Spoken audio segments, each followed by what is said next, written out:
I forgot my notes. Oh, They're on my desk at work. listen, I get it. It's been exhausting. Yeah, life is tiring. Sometimes I think it might be easier just to be a corpse. I don't know. Me too. Good evening or morning or whatever time of the day it happens to be. Welcome welcome all to the Writers Bleck Podcast, a podcast for writers who have the trouble writing, whether it's due to the ADHD, negative connotations of mental health, or it's just a Tuesday. Who's got time for that on a Tuesday? I'm one of your hosts, Greg Nykus, joined alongside Taylor Thomas, my partner in crime for this lovely adventure. And we're back after a long hiatus.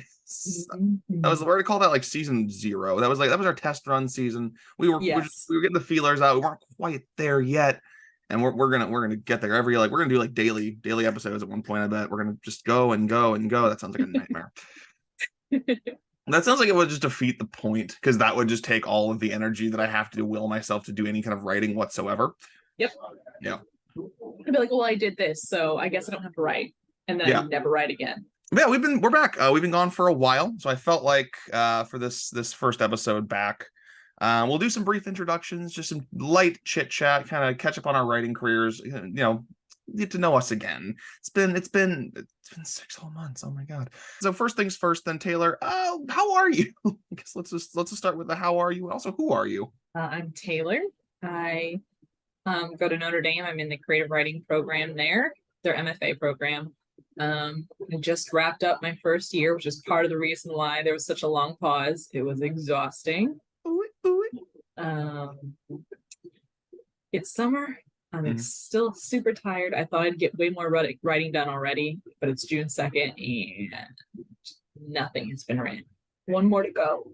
One more. You got one more, and then we'll see if you start having the urge to be Dr. Taylor Noel Thomas. Absolutely not. Dr. TNT.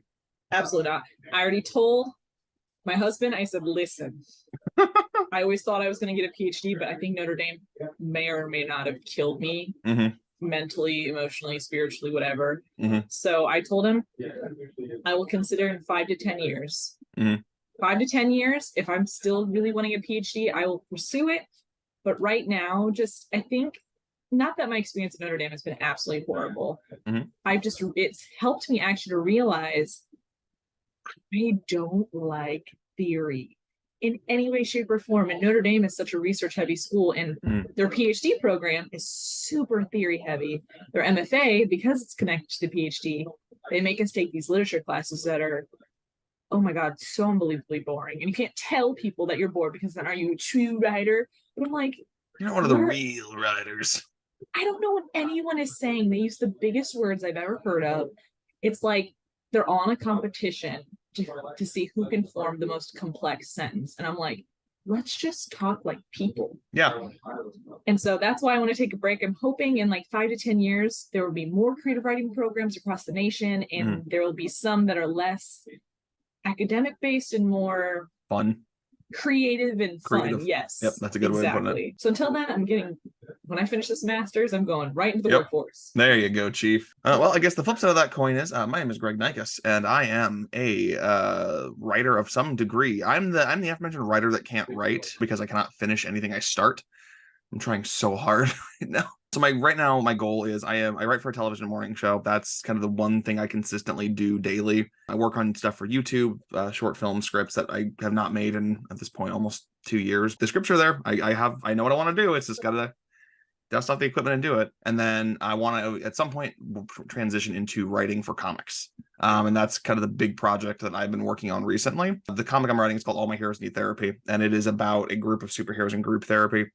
And it is I keep restarting it because I'm like, I don't like how this turned out. Let's go again. I don't like how this turned out. Let's go again. And it's like, I'm just never satisfied.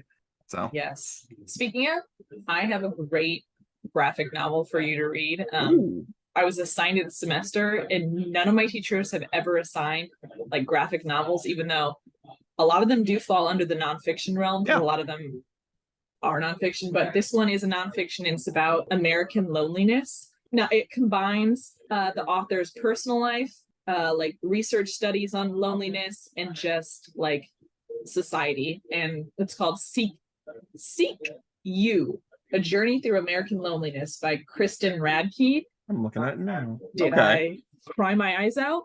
Yes. Was it absolutely phenomenal? And it's not too long because, again, it's a graphic novel. So I highly recommend it for everyone, especially you, because I think you'll really enjoy it. Yeah, this looks cool. Yeah, I'll check it out. Definitely. I definitely been trying to read more, not even necessarily slice of life, but things that aren't just, oh, hey, this is a superhero book, whatever. Like there's a bookshop on the northwest side of town. It's called Brain Lair Books. Yep. And they have a phenomenal graphic novel section of just like real stories or stories that are a lot more down to earth. Really good stuff by some really good authors. Gene Lewin Yang is one. He wrote, oh god, what is it called? I'm gonna kick myself with this now. Sorry. I had to pull it up too to figure out what I was even talking about, so I get it.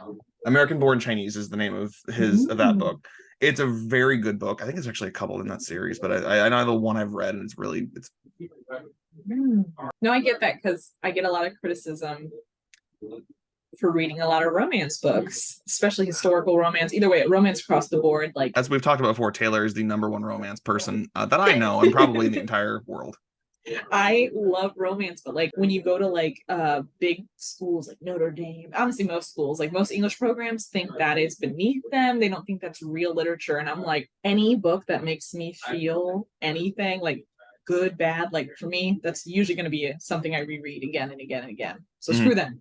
Yeah. Are you reading anything? Like, we're kind of on a tangent now with that, but are you reading anything right now, out of curiosity? I just finished a book, so I'm forcing myself.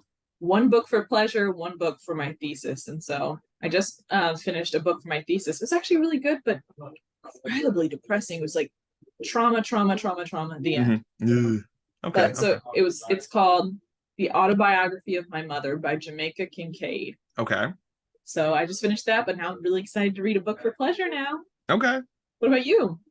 So kind of, yeah. I got comics and I have audiobooks that I'm listening to. So one of the perks of my job is we will occasionally, and I have a person that I book some stuff through that they book writers and authors. So I will occasionally get a free copy of a book, and I got one. It's called Aranya and Spider-Man 2099, and it's about a girl who teams up with Spider-Man 2099, or it's was it Dark Tomorrow? I think is the name of the book. And so I've been kind of flipping through the first couple pages of that. I really want to. I'm awful at reading. Yep. I can't sit still to save my life, so I've been trying to, like, the last couple minutes before bedtime, just gotta crank a couple pages out and call that good. That's what I do. Yeah, that's the only way I really can do it. Like, even with reading comics, it's like it's hard to sit still. Like, I have a pile of books I've been picking up that they're stacking up. Like, it's getting uncontrollable, and I'm like, I've got to get ahead on this at some point, or stop spending the money. That literally, my bookshelf and my Kindle are full of books that I've not gotten around to. And so what I do is when I'm trying to avoid something I don't want to do, like chores, I'm like, I could read now. And so that's what I do. And I'm like, oh, this is not good either way, but at least now I'm getting through some of my books. Yeah, there you go. It helps that I haven't been really playing games lately. Like, I haven't really been interested in games. So I have had more chance to, if not read, listen to a book. Same. Because I had gotten on a stream hook. Stream, is that what? Steam. I'm so sorry, I'm a horrible gamer. Number one gamer, Taylor Thomas. I had been using Steam because my husband is a gamer type guy, and he was like, I bet you'll find things you like. And I'm huge into mystery and like detective and solving type games. And I found so many. And so for like a while, I wasn't reading or writing at all because I was so hooked on like games. But now I've finally taken a break. Especially in that genre, I think there's so many games you could get that are like cheap, like independent made, just simple mystery games. Yep, that's what I've been doing because so many of them, like you said, are free. I just download them, and I breeze through them. Next one. No one tell Taylor about Ichigo. What's that? No one tell Taylor about Ichigo. So it's a website where developers post horror games for free. Like they made for free, and there are some good mystery games on there. But I didn't tell you about that because no one told Taylor about Ichigo. I mean, I do need to take breaks every once in a while this summer, so fair enough.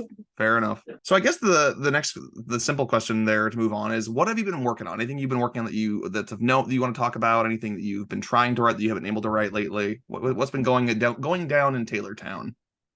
So I've been struggling to write because I'm so burnt out from the school year, but that doesn't mean I haven't been working towards my thesis. What I'm currently doing, because I got a lot of criticism last year from my classmate, well, not last year, but this semester, it was actually, good criticism. Okay, good. It was good. Some of it. Some people's, I was like, talk to me again and I'll kill you. Yeah, but I know where you live.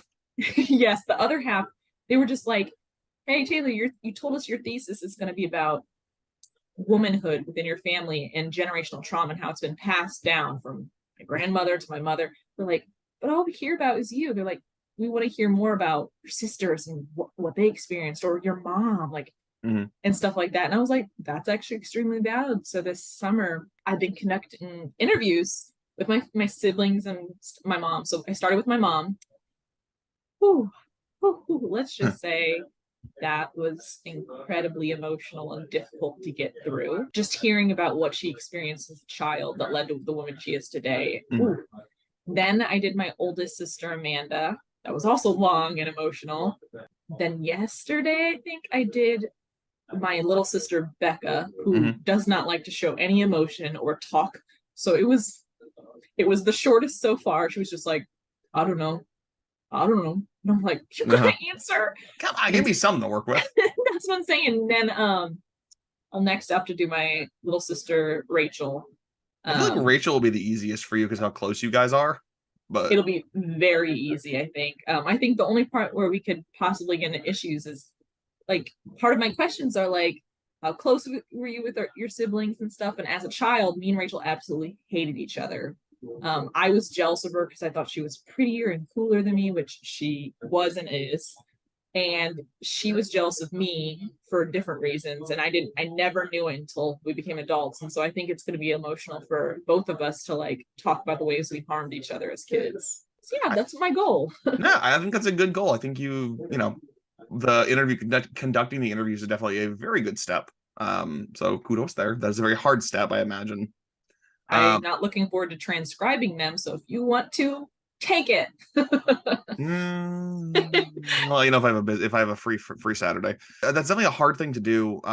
Last year my grandpa turned 102 in November. Oh my god. And I wanted to ask him if I could interview him for a video for my vlog, but also he's 102. He's had a hard life, and we lost my grandma earlier that month, I believe. So it was one of those things I'm like, I don't want to put more on you. This is really uncomfortable to ask this question. I'm just going to pass it. So for you to do that, you know, I give you all of the credit in the world.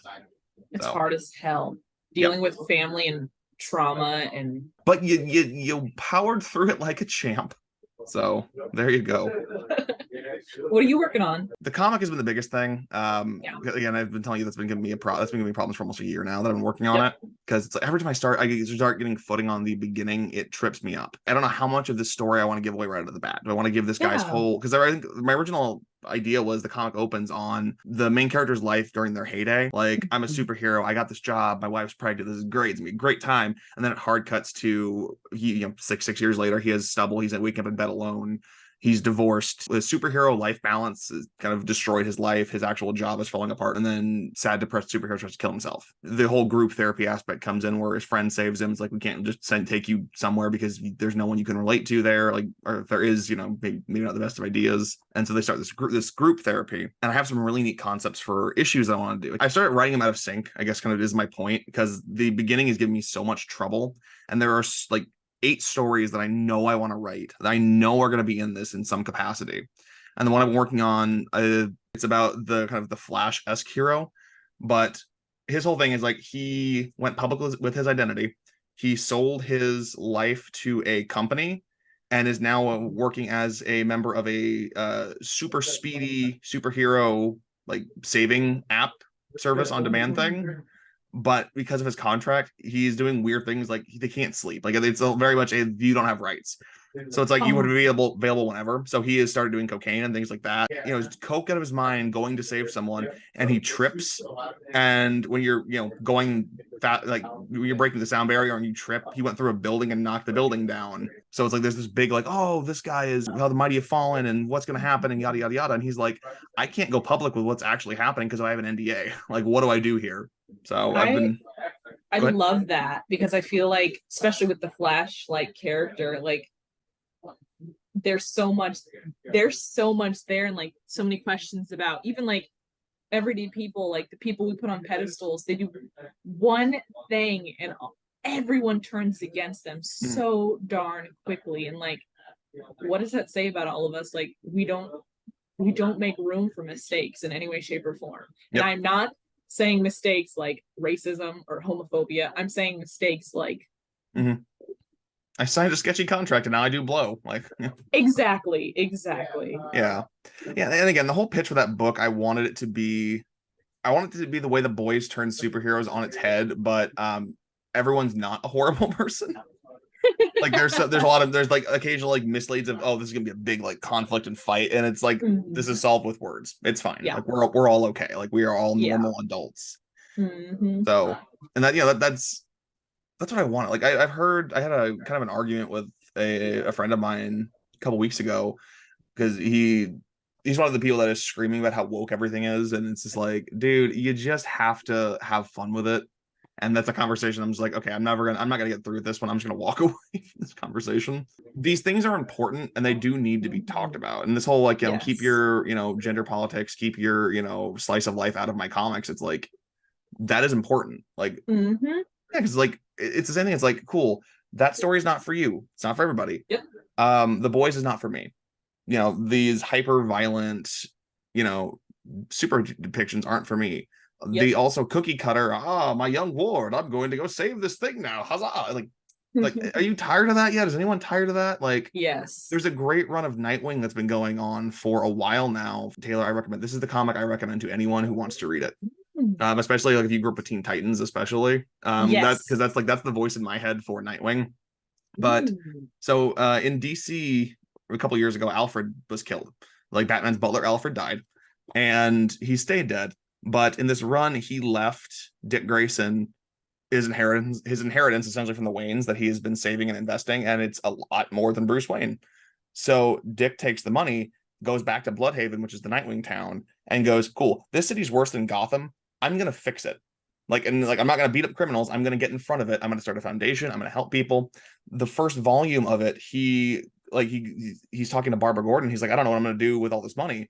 And they're out for pizza, and this kid pickpockets him, and he like chases the kid down, like, I'm gonna get this kid. And then he finds this kid's a part of a homeless camp, so he buys the whole camp pizza. Like, and it's that kind of a thing. He saves a 3-legged puppy who's getting kicked by kids, takes it in. Her name is Bitewing. Yeah, it's like there's a relationship between him and Barbara Gordon, which is super genuine. There's a great like double issue with him talking with Superman's son, who was on his own for a while there. Just a lot of great down-to-earth moments with this character. And I'm like, this is everything that I want comics to be right now. It's like, maybe not super like, oh, this is super relatable to me, but also it's like, it's not Batman getting in the suit for the 100th time. Like, I'm going to punch a criminal that's going to, keep the crime going in my town. It's like, I'm going to actually save my town. How did I get on the topic?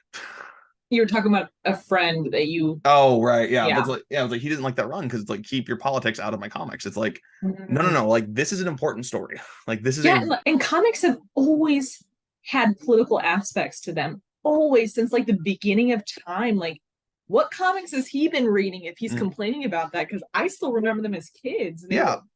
Always subtle messages. Yeah. Well, it's like, even then, like, this is the exact same complaint of people in the 60s, like, oh, X-Men is promoting the black agenda, and it's like, okay, cool. It's promoting equality, like acceptance, all that good stuff. Like, it's the same argument. Yeah, I hate that complaint. Like, do I understand being overwhelmed and also tired of like constantly seeing like messaging where it's like, we gotta fight. Yes, I totally get that, because you're allowed to be exhausted. However, if your first reaction to always seeing things like that is, ugh, you have to ask yourself, like, is this something you have to deal with on a daily basis? And if it's not, maybe it's stuff you should be consuming more, because you're not seeing what some of the other people are having to experience every single day. Like, I know that I'm gonna ruffle a lot of feathers. I really enjoyed a lot of the DC movies I saw. Like, I liked Suicide Squad. And when I bring this up to a lot of my guy friends, they're like, oh my gosh, you're such a poser. I have to ask, the Suicide Squad or the Suicide Squad? Which one has that really hot chick, Margot Robbie? They both do. Damn. One has Will Smith. The Will Smith one. Oh, okay. Well, I know. I'm a horrible person. I still respect you anyway, Taylor. It's fine. I saw it in theaters with my friends and I loved it. And my friends were like, this was terrible. I'm gonna go watch a Marvel movie to rinse it out. And I have nothing against Marvel, but I just felt like that movie kept my attention better than a Marvel movie did. And I'm like, it's To each their own. Well, each again, their own. I'm glad someone got enjoyment out of that movie, because this is you're the only person I've heard that from. So, Literally no one else likes it. Nobody. And it's like, I love hearing that kind of stuff, because like my old boss, her husband was really, is a nerd, and took her to see the Star Wars sequel trilogy, which is divisive if you're aware of Star Wars. And she had no real exposure to Star Wars outside of that. So it's like that was her first real sit down with Star Wars, and she enjoyed it from an outside standpoint. And I'm like, I love hearing. Yeah, it's like I love hearing that. I really do. That like these movies and these stories that people don't like, someone likes them. These are for someone, and I love hearing that. Yes, Star Wars definitely hit a lot of sore parts for me. I enjoyed the first one that came out. Like, I felt like they were off to a good start, in my opinion. And then the second and third. Yeah, I disliked The Last Jedi so much that I thought for the first like 6 months of seeing Rise of Skywalker, I'm like, this movie was everything I wanted it to be. It's so good. And then it came out on DVD, and I'm like, oh no, it's not that good. It's literally just fan pandering. Literally, the thing that makes me the angriest is the gross kiss in the third one between Kylo and there's no need for it. No, he's murdered tons and tons of people. His own father. I just feel like it completely ruins everything about her character. Okay, yes, but this should not have been the case. Yeah, I agree. You could have dreamed about the kiss. Yeah, never should have happened in real life. I agree. It was just weird, not a left field. Like, cool, Ben Solo is back. Whatever.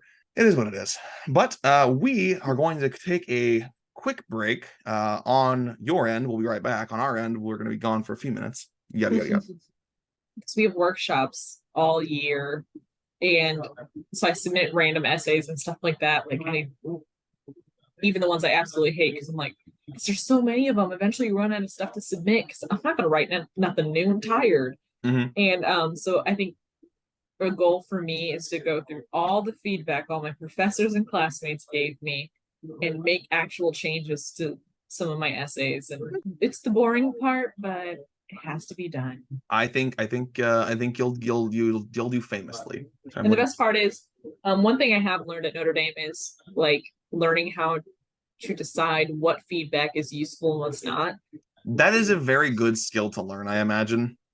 Yes, because some people, like, I remember when I was an undergrad, I took a single creative writing class, and like someone was like, I don't get this. And it was something that was like very cultural, and of course they didn't get it. They're not in any way, shape, or form similar to me. They were rich and white. Yeah, you're not the target demographic, sir. No, and so like having to I didn't even try to explain it. I just was like, I'm done. Now at Notre Dame, it's like, okay, what you're saying might work for you, but this is not at all what I wanted the message to me, to my readers. So this is a completely different scenario when all things are said and done. Yes. So before we get too far away from what we're working on, I completely forgot about something that I remembered during the break. Every year, Big Finish Productions, which they do the Doctor Who audio dramas, they have a contest where they take fan submissions for what they call their short trips range. Essentially, one fan every year that they submit a story, like a pitch of the story within the criteria that's listed, and they take the selected story and they make an audio drama. And the deadline for that is about 20 days away from the time of this recording. I really wanted to do it last year, and I just kept stalling and finding reasons to not do it. We're not doing our homework yet, but I think that'll be my homework assignment, one way or another, to at least make a decision. Sorry, that just popped into my head during the break, and I had to just get it on record. Good, we have to hold you to that. Yeah, if I don't, you have complete permission to beat me with flaming sticks. Yeah. Yes. Well, I guess then we'll move into our first full-on segment of the show. Taylor, let's pull the train into the procrastination station and talk about what are some highlight ways that you have procrastinated since the last time we've recorded. I'll go first if it helps. Yes, please. So, I am notorious for using other things to not do things. Like, oh, I can't fix the car. I have to go do this other thing. I've taken on a shift at the Well again, which is the coffee house, which is local coffee, a volunteer coffee house in town. I've taken on the Wednesday from 6 to 8 shift, and I'm like, I can't do it right now, guys. I have to go make coffee for 2 hours. And the irony is, the entire time that I am there, I just want to work on writing. But yes, that is the kicker. I'm like, I did this to get away from, like, specifically to get away from writing, because I was trying to set aside time to write and to work on YouTube stuff because I still want to work on YouTube stuff at some point in my life. But yeah, I took on this shift, and I'm like, cool. I don't know how to not. Damn it. I felt that deep in my soul, because I am also struggling through, like, I'm always like, okay, today I'm going to read a book, because I have to force myself sometimes. Even though I get serious enjoyment out of reading, sometimes I just can't get myself to read, and I don't know why. And then I will find everything else, like, in the world, like, this needs done, and I need to run over here and do this. And then at the end of the day, I'm so sad I didn't read. And it's like, okay, but you had plenty of opportunities, and you chose not to. That's on you there, buddy. I don't know if that's an ADHD thing and why both of us do it, but I just, like, it could be. I also think part of it is burnout, because I am struggling to find enjoyment out of the things I absolutely love. And so all I want to do is sit in front of my TV and be a zombie, because I feel like work and school have just drained me. I touched on this earlier, but it's like, I think it's been a few months since I've enjoyed playing a video game. Yeah, it's like I stopped doing my vlog because it's like, it was just cool. I'm sad, burned out, and also it's winter now, so there's nothing to show me doing right now in Indiana, and I just can't get back in the swing of it, which is not ideal. It's not ideal. We had, like, an interview with the people who graduated last year. They'd often come back and talk about their experiences now that they're in the workforce or wherever they're at, or in PhD programs, because a lot of them do end up doing that. And most of them, like, the ones who didn't go into PhD programs, and even some of them that did, like, we always ask, like, how long after you finished did it take you to, like, just sit down and be able to write again? And oh my God, the responses were horrifying. Like, one of them was 6 months before she could sit down and write again.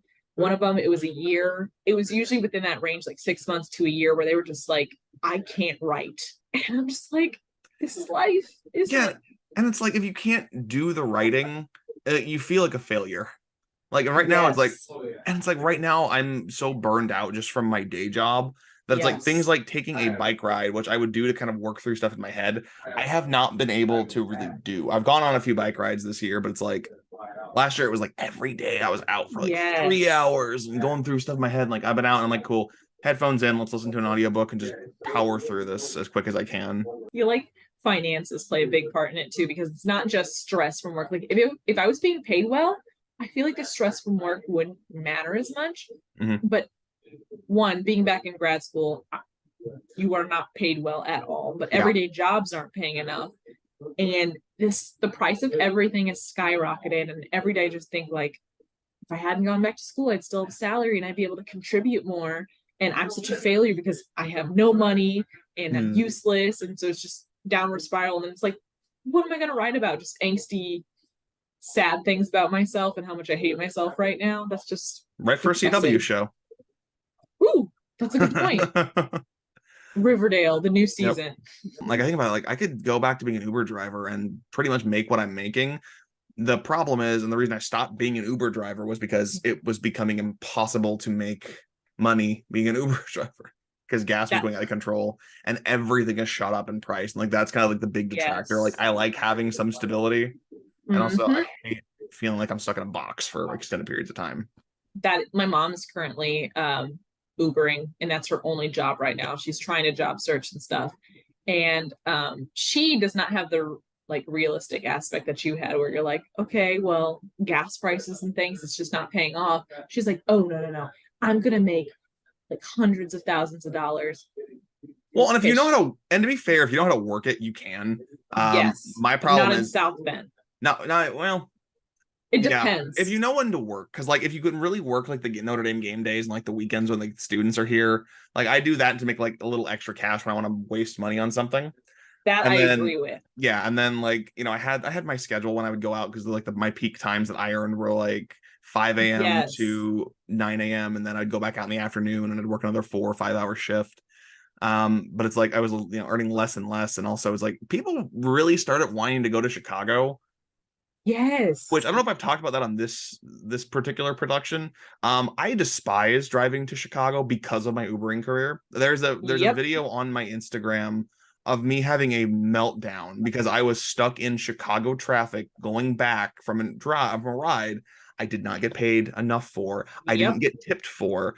I was stuck in that. Like, that's supposed to be like, oh, it's a 3-hour trip, 2.5, 3-hour trip there, 2.5, 3 hours back. It was almost 9 hours of my day, Taylor. My mom just got trapped in Chicago because of traffic for like 4 hours. And I'm just like, okay, Mom. So I want to start with the fact her car. She got a new car last year. And so she hasn't even had it that long. Do you know how many miles she's put on it because she's been Ubering this whole time? Said last year, I'm going to guess 75,000 miles. Higher. 100,000 miles. Yes. This was a very nice car that she had gotten, like the best she's ever gotten, because my mom's credit's pretty bad. But I keep telling her, I'm like, you are not making enough money. Like, Uber is taking all of the money. No, like, it's not, you have to get a real job. She's finally trying to get a real job. And I hate saying it like that, but the truth is, I would consider Uber a real a job if they were paying their drivers fairly. Yeah. Or if like we were if we were in a different city, like where prices were it's a little bit more like Chicago. Like Chicago or Indy or New York or something like that. We don't live in a town that's great for it. Like, it's a lot of commuting. Like I talk about so much. Yeah. Like I talk about this, like when the pandemic was at its height and lockdown was happening, people still had to go to work. I was out of a job, and so I was Ubering. I made so much money because I was one of, I think, 5 people that were Ubering regularly throughout the town. And like, you can't do that anymore, unfortunately. But it was a real golden age, and now it's so oversaturated. There's so many drivers out here now, and like, my mom's lucky if she gets like 3 rides a day, and I'm like, you can't survive off this, and it's just so sad. I like Uber better than I like Lyft. No, Lyft was bad. So I'll do one more horror story I had from Lyft. So Lyft is always where I had the weirdos. Like Uber, I never really had any super big problems.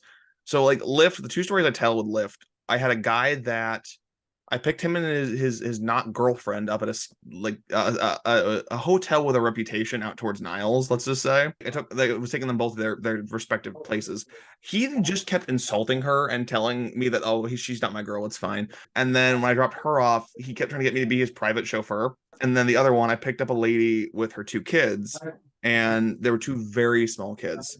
Doesn't have car seats. And I'm trying to explain that to her. She's not listening to me. Puts them both in the car and then goes, I forgot my wallet. And she walks back in the house. The door is wide open to the back seat. And there are 2 very small kids in the car going, where's mom going? And I'm like, cool. How do I wrangle these 2 small children from leaving my car so they don't fall and die? And one of them did fall. That's what I like. I've only ever had horrible experiences with Lyft, with drivers, and now I will only use Uber because I just feel safer. Not that Uber is completely safe, but it feels significantly safer than there are a lot more checks and balances. Yes. On both sides. So agreed. Okay, Taylor, I'm going to ask you a quick question. Can you go into your Google Doc and see if you have access to the Crumple story? Because I can't find it. Let me find out. Yeah, I'm not finding it either. Oh no. It disappeared. The Crumple story. Oh no, that's so sad. This is bizarre. It took me to a Roger Carlyle poem, and I don't know who that person is. Why are they in my poems list? Okay. And we'll found it. You found it? Oh my gosh, yes. What's it called? Just kidding. It says the file you have requested has been deleted. Damn it. So for this episode, if we do have a Crumple story, I'll put that in post. So I have prepared a 1 paragraph of the opening of a story, and it's in a Google Doc. I'm going to recite it, and then I will pass it off to you with the Google Doc magic link things of the future. And then by the next episode, you will write the next paragraph. And it can be like a 1, 2, 3 paragraph thing. It can be just adding on to it, adding on to the lore, the mystique. If you change the tone, if you change whatever, that's fine. That's part of the process. So we're just kind of seeing what we can cook up. It's over, Anakin. I have the high ground. Terry muttered aloud into the cold void of a rainy night. You underestimate my power. Quoting movies aloud on the long walk home wasn't ideal, but it definitely took a bit of the terror out of what was turning into a horrible night. Agreeing to work closing shifts always came with a risk of missing the last bus home. But the storm breaking out in the already cold October night had literally turned his night into a scene from a bad horror movie. Cold, rainy night? Check. Long walk down a dimly lit country road? Check. Dead phone? Check. Wearing flip-flops? Big fat check. It was freezing, and all he could do to keep his mind off the cold was quote movies and keep walking. It was only another hour away. His steps slowed to a stop, though, as he noticed a shadow growing in front of him, signaling the headlights were coming up behind him. He turned to look at the vehicle as it approached, cruised past him, and stopped just ahead. Don't try it, Terry said. The car began to slowly back up, and Terry debated whether he should just run. He wasn't sure why he had the urge to run, although his therapist would have a lot to say about that. But he figured any teenager walking alone at night, regardless of gender, was a target. And maybe because of his obsession with movies where there was always the bad guy, his natural instinct was that there was danger around every corner. In the end, though, because tonight couldn't possibly get much worse, he stood frozen as the darkened windows of the car began to roll down and the car stopped beside him. So I think that takes us to the end game of the episode. Taylor, what is your homework for this week or this episode? My homework for this week: 1, read a book that I actually enjoy for pleasure, all that jazz. 2, I think I'd like to write a poem this week because I think I've been stressing myself out that I'm not writing enough for my thesis and stuff. I'm like, why don't I just write something for me, for fun? Yeah, I like that. I think for me, I do want to, I at least want to make an attempt at the Doctor Who writing contest thing. So I'm going to try my hand at that. And also just personally, I want to take, let's just say 2 bike rides a week. Just 2 bike rides a week. We're going to try that because we're about mental health and all that jazz here as well. Exactly. And we're going to bring enjoyment back into our life. Yeah. Enjoyment, happiness, whatever that tastes like. All right. So I think that will bring us to the conclusion of our return to form for the Writers Bleck podcast. We did it, Taylor. We got through a whole episode and we only stumbled a little bit at the beginning. So. And by we, I mostly mean me. So it's fine. I had just woken up from a nap like an hour earlier and it was not going well. Like I was in such a fog. I'm like, I just want to go back to bed. Can I cancel? Ugh, blankets. Which again, that has been a problem too. I've been so tired and sleeping so much and I feel so not rested at all. Yep. So that's Same fun. Here. That's so much fun. Well, I love that. Love that for us. Love that for all of you at home. Thank you for listening to or watching or whatever platforms this thing is on. This episode of the Writers Bleck Podcast, the podcast for writers that cannot write. I have been one of your hosts, Greg Nikas, joined alongside Taylor Thomas, my partner in crime, the one and only. And yeah, thank you guys for watching. Let us know on the comments or however that works. What should we discuss next? What are things you want to discuss with us? Write us a letter via carrier pigeon and we'll read it on the show. That's not how that works, but I love that. I love to think that one day I'm just gonna get a carrier pigeon with a letter just dropped on my table. It's not for me, but it opens up a whole new quest line in my life. Where did this pigeon come from? Yes. And there's a short story. It's going to come from Dumbledore because you're going to Hogwarts. Oh, I hope so, because I really don't want to be in reality anymore. Same. It's either that or just the TARDIS going to just pull up. I'm like, all right, I'm out. Peace. If you sorry, I just did the whole outro. If you had the ability to just get in the TARDIS and never come back, would you take it? I would do it. Yep. 100%. 100%. Yep. Throw Grandma over the shoulder and like, we're leaving right now. Let's go. I don't think he'd mind bringing my dogs either. Seems like a dog guy. Yeah. I think he just likes animals, and so I'd be like, "Can they come too?" Yeah.